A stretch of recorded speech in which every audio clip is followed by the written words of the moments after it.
So I wanted to talk today about Ghost in the Shell. It's been in the headlines recently. They've shown the first pictures of Scarlett Johansson.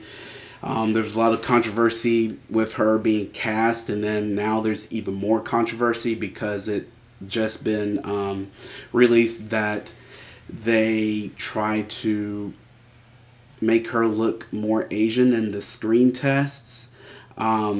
Which that angered a lot of people because it was already receiving criticism for being whitewashed, and that just kind of made things worse and confirmed it for a lot of people, myself included, who kind of gave it a benefit of the doubt that what they plan on doing with the series. I also want to respond particularly to comments made by Max Landis. He's a screenwriter. If you don't know who he is, he's written Chronicle, American Ultra.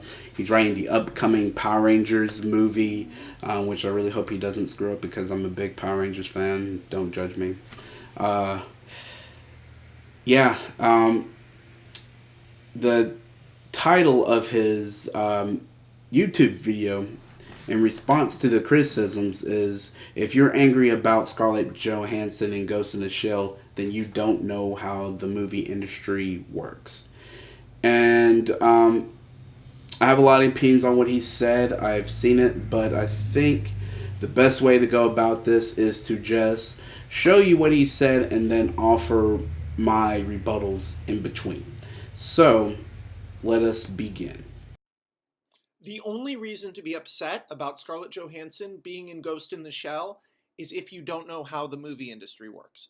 Now, I'm not white-splaining or mansplaining, I guess, because I'm a guy. I don't know, Max. It seems like you're about to do a lot of both.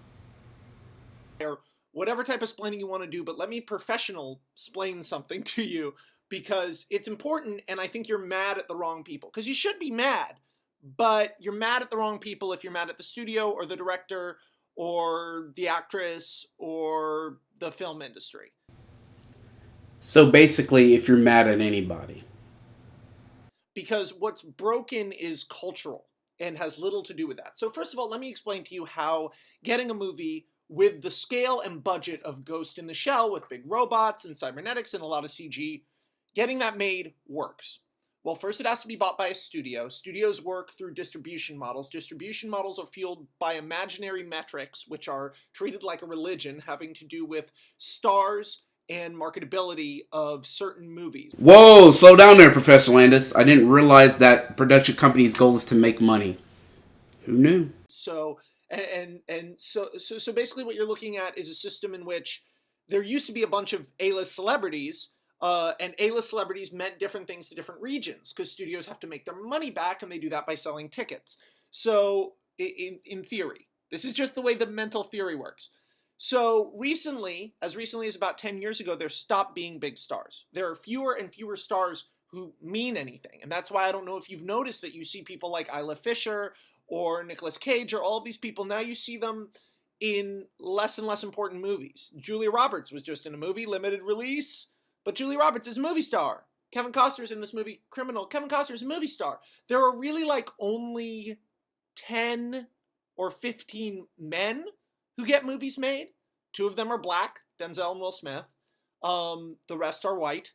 And then there are about like 5 women who can get your movie made. 5 women who can get your movie made?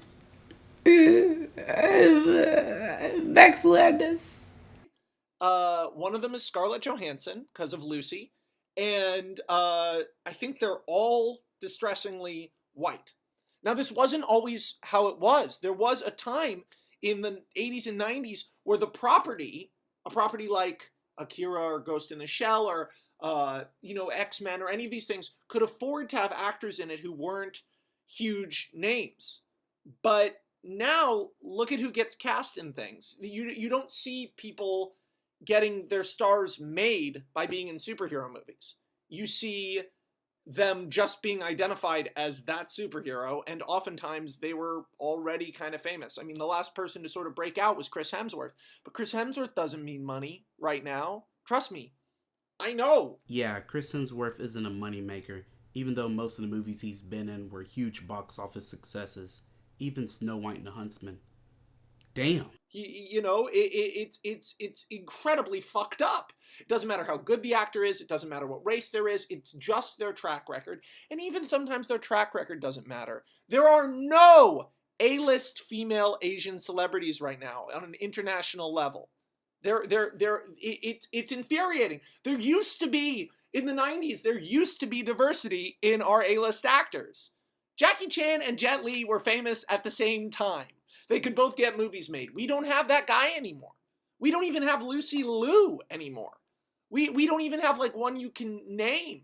And that's not the fault of the movie industry, really. That's culture, and it's movies getting more and more afraid because movies make less and less money. Even though the huge movies make more money than ever, the little movies don't make as much. And a risky movie with a crazy concept like Ghost in the Shell, you better fucking believe they're going to cast Scarlett Johansson because they need the movie to work. Casting Scarlett Johansson's like the best thing that could have happened to that movie, because now you get a Ghost in the Shell movie. As much as I would love a world in which actors, or in which properties and ideas and stories are bigger than actors, that's not the world we're living in. There is one property, one, that is bigger than the actors inside of it. You know what it is? Star Wars. You know who they cast in the lead?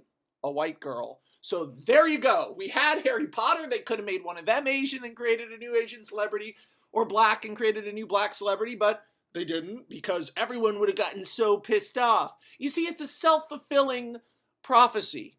If you're mad about Scarlett Johansson being cast in Ghost in the Shell, the truth of the matter is, you're mad at the wrong people. You shouldn't be mad at the film industry because they're operating out of fear. Them trying to CG white actors, that insane thing, was them trying to make it work in their weird, dumb way. Like, weird, racist, Asian blackface way. They were still going like, oh, well, we need to be true to the property. And yeah, it's stupid, but it's functionally the only way they could probably get a green light was with Scarlett Johansson. So you enter this incredibly complicated world. I envy people who think that the world is black and white and things are easy. But when you ask why they didn't cast one of thousands of Asian actors to play the lead in Ghost in the Shell, you shouldn't be asking that. You should be asking why we don't have any A-list Asian celebrities in America right now who could have played that role. That's the big question. And if you're mad about this, you should be. But you shouldn't be mad at any one person. You should be mad at a system full of grays.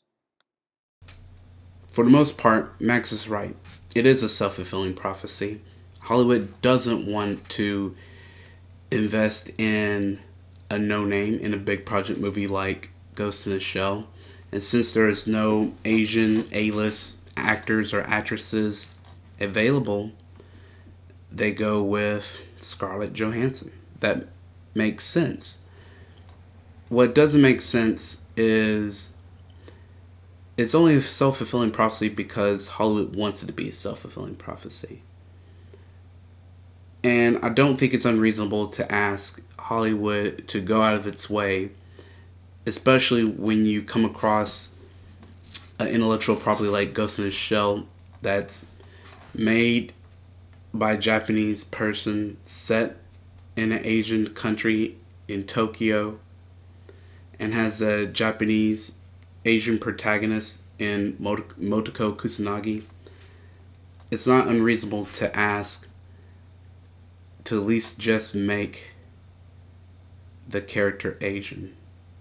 Hell, don't even have to be Japanese. She could be Chinese, she could be Korean, she could be Cambodian, she could be Laos, she could be Filipina. Hell, she can be Indian. Make her Bollywood actress. Anything would have been closer than Scarlett Johansson. When you have a situation where there is no visibility in Hollywood for a lot of minorities, especially Asians,